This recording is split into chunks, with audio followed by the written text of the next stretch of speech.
So, ang i-demo naman natin ngayon is yung biometrics sa daily time record. Supported siya ng fingerprint scanner. Specifically ito, digital persona model U URU 4500 fingerprint reader. So, ganito lang yan. Naka-integrate na siya sa system natin. Ito lang sa user. Pwedeng i-run mo dito.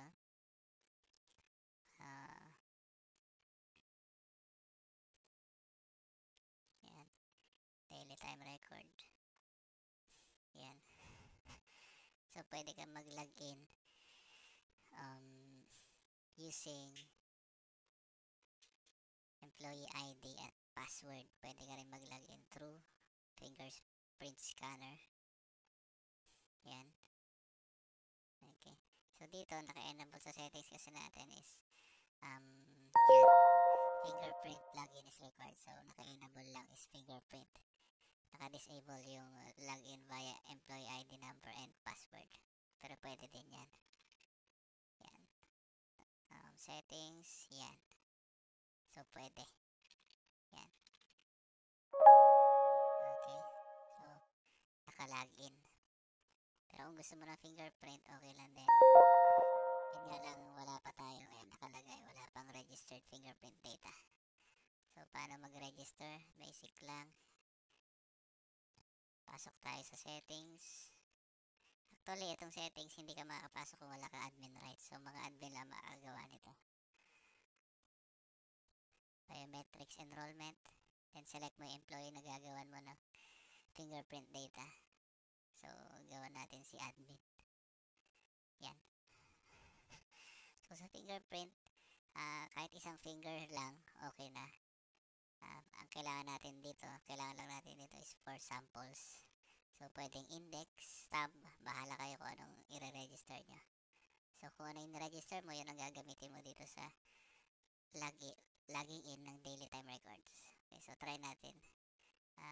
Index finger. 1, 2, 3, 4.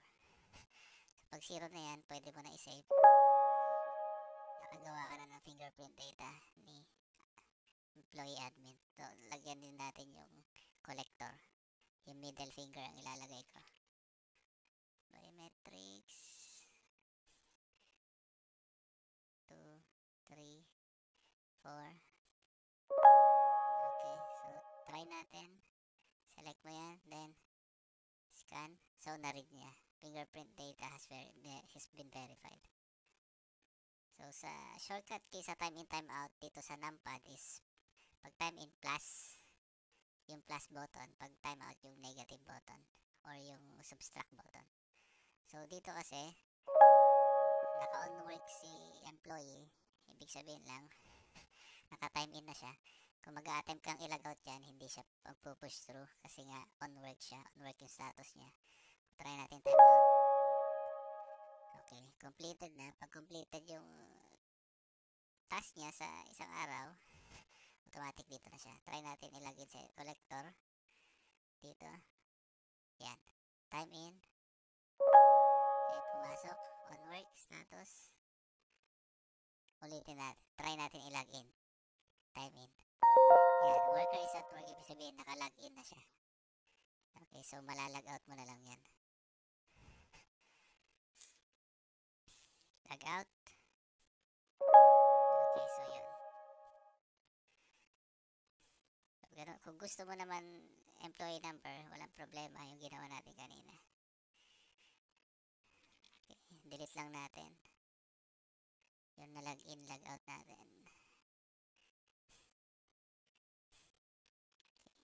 In case, nakalimutan mag-log out ng empleyado nyo pero kayong owner, andito pa rin sa system, andito pa rin sa computer, pwedeng kayo na mag-log out sa kanila. Okay, for example yan. Pag log-inin natin, time in. So, time in. nakalag in sila, so nakalimutan nila mag-log out, pwede mo silang i-log out. Okay? Dito lang yan, sa complete all tasks, yun nga lang kailangan na admin rights. Ilalagay mo lang yung admin rights mo. Complete all tasks, malalag out mo na silang lahat. Yan. Okay? So, ganun lang. In case, merong araw na nakalimutan mo rin i-log out, pwede natin gawin yan dito sa time records. Okay, dyan sa time records, right click mo lang, then complete task. Okay, try natin. Yan. Edit natin. Login tayo. Time in.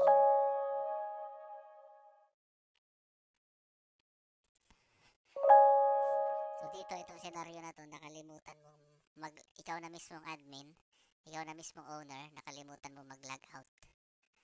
Okay? Then, sa previous days na nangyari yung time in ng mga empleyado mo na nakalimutan nila mag-log out. So, pwede mo pa rin silang i-complete work. Kasi po kapag ang status niyan sa data natin, pag ang status ng employee login natin dito sa data is on work, hindi papasok yung daily wage nila. Okay, sa payroll, hindi papasok. Kailangan completed yung status nila para sumahod sila sa payroll. Okay, so complete task mo lang yan, confirm, yan, automatic, makakomplete na yung task niya. Yan.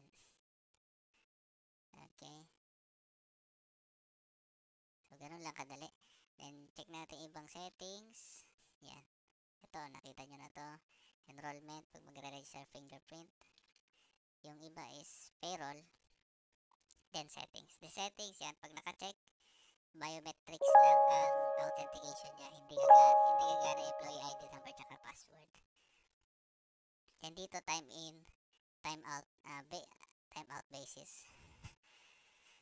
So, itong time in, kung anong oras sila papasok na umaga at time out kung hanggang anong oras lang ang pasok nila. Then, pwede din ngayon maglagay na since sa Pinas, common naman sa atin, yung iba nagbibigay ng pag-ibig, benefits, PhilHealth, tsaka insurance, SSS pwede, then tax, kayo bahala, then allowance minsan, para mag-reflect ito sa payroll nila. Okay. Yan. So, sa payroll, check natin yung payroll, yan, records. Example yan, si admin, select natin, June 28, preview, yan, nakalagay lahat. Time in, time out. Okay. So, yan, nakadeduct, gross income, yan. Kasi daily wage niya is 1,234, nakalagay dyan. Gross income, 1,234 plus yung daily, yung allowance niya na 500 monthly. Okay. So, na-add dyan, bali pag in-add mo yun, allowance plus gross income is 1,700, yung monthly niya, yung sahod niya dito sa save na time in niya, less deduction is 412.34. Yan ang net income niya, 1,321.66. Okay, so ganun lang naman kadali guys.